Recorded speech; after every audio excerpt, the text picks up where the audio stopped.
So if you have any type of mucus, okay, there's a really simple and expensive solution, whether it's pneumonia, bronchitis, sinus congestion, COPD, asthma, or even if you have a tonsillitis or a sore throat, you can apply this. And it's basically using salt. There's been a long history that goes way back to the 1700s or even a lot earlier of using certain types of salt therapy, especially for your immune system. Doctors back then were recommending going to the sea, right? Breathing in that sea air. Other people recommended sea bathing. And even they've noticed people working in the salt mines rarely got sick. You know, when everyone else is getting sick, they seem to be pretty healthy. So what's so special about this salt in relationship to pathogens? Well, salt is very antimicrobial. It has antiviral properties, antibacterial, antifungal, anti-yeast, anti-mold. So whatever's growing in your sinuses or your lungs, you can take advantage of salt. And it's really good to break up thick mucus. There's many different ways you can apply this depending on how much you want to spend.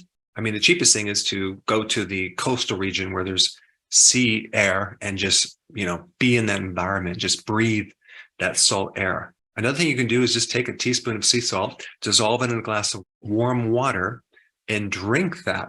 That actually helps as well. You can go to a salt house, which is a little more expensive. You can get a neti pot, which they normally use saline solution. You can get a nebulizer, and you can gargle with salt water, right? Very effective for mucus in your throat. Now, something a little more expensive is using this halo therapy or a halo generator. Now, the term halo comes from the Greek word, which means salt. Okay, so what's interesting about this halo generator, and I've done a video just introducing people about it. It uses a dry salt. Okay, it crushes just basically sodium chloride. It's not even sea salt. Because apparently when you use sea salt with this machine, it can give impurities and kind of get stuck in your lungs. So you just want to use pure, like 99.99% pure sodium chloride. It crushes it up into very small particles, and then it has a way of shooting it through the air through your room. So as you're sleeping at night, you're breathing in these very tiny salt particles, which have super absorbing properties. It can actually go right into your skin.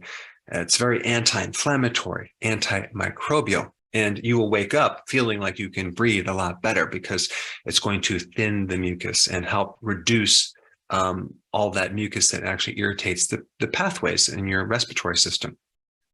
Now, realize that most of these respiratory infections are viral related, so you cannot use an antibiotic. It's not going to work. So anything viral, you definitely just want to give it a course of time, 3 to 7 days, or even up to 10 days, and nurture your immune system. Use things without side effects. I know a lot of people with small children, at the first sign of a fever, they're concerned. They want to get rid of that fever. But getting rid of the fever increases the duration of the infection. So you want to let the immune system take over and just nurture it, help it. That fever is good. It's actually cooking these viruses so they can't survive. And, the 3 common things I always recommend is vitamin D, vitamin C, and zinc. But it is normal for a child to get sick. It's part of the immune training process. It's not a bad thing. You don't want to keep your kids in a sterile environment. You want to let them be exposed to the environment so their immune system can become very, very strong. I know growing up, I had a sore throat several times a year, pretty much every year of my life growing up. Now I rarely get sick because my immune system is strong. But anyway, if you wanted a simple solution to mucus in your sinuses or your lungs, salt is the best thing to do for that. And if you haven't seen my video on the immune system in relationship to what else to take, I put that video up right here. Check it out.